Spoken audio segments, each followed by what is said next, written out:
So before getting started, yes, I do realize that I've misspelt the word garrote in my diagram. It's supposed to have a double R instead of a double T, but I've already spent so much damn time on this diagram that I refuse to go back and fix it. Oh, and to anyone who doubts the basic plausibility of this concept, I recommend that you Google Soviet autonomous brain experiment on dog. Some asshole scientist in the Soviet Union cut a dog's head off, let it sit for a few minutes, and then reconnected the head to another dog's body.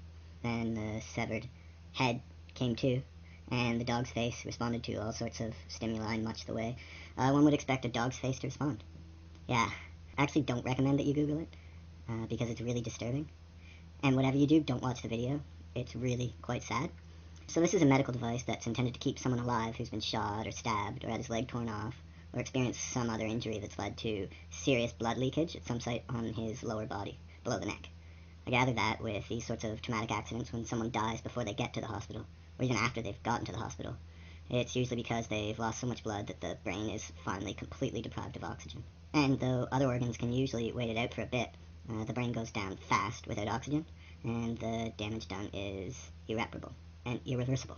As you can see, the garrote, which might be better described as a tourniquet, clamps down on the neck so that the jugular vein and the carotid artery are closed shut.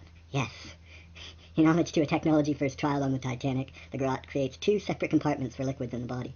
One below the neck, where blood is leaking out, and one above the neck, where blood can be contained. The lower part, as shown in this diagram, is more or less screwed for the time being. In this case, blood is pouring out through a nasty bullet wound. Unless a supply of blood for the brain can be conserved, this guy is going to die.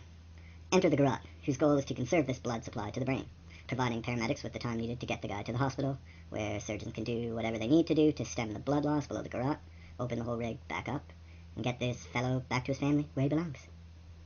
So in the picture you see that, along with having the circulatory system in his brain closed off from the one in his lower body, there are two hoses protruding from this guy's neck above the garrote. And as you can see, these blood-filled hoses are connected to an iron lung, whose purpose is to oxygenate the blood and to circulate it up the carotid artery through the brain and then back down through the jugular. Yeah, some doctor actually told me what the technical term for this device is, but I've forgotten.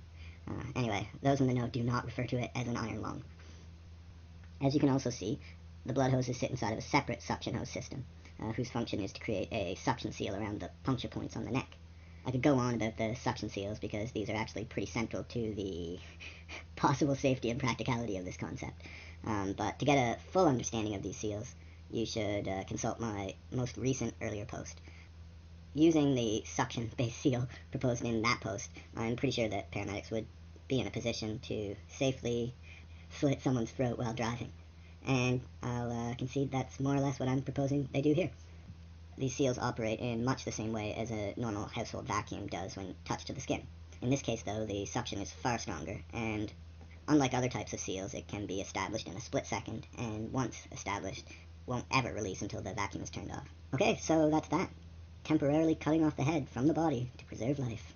Not shown in this diagram, but probably necessary, would be another hose connecting the carotid artery and the jugular vein below the garrote. Just a simple hose, with those suction things too. This would allow for blood to circulate naturally in the lower compartment for as long as the supply lasted. And yeah, on that note, the garrote device is actually sort of a crappy way to cut off the circulatory system in the brain from the one in the lower body, because it would pretty much prevent breathing, and thus wholly deprive the lower compartment of the oxygen it would otherwise get through natural breathing. Yes, I do realize there are more effective and less damaging ways to pinch the jugular and carotid artery to prevent blood from flowing through them. But this whole thing started off with an image of a garrote. I have a certain fondness for that image, and so I'm sticking with the garrote.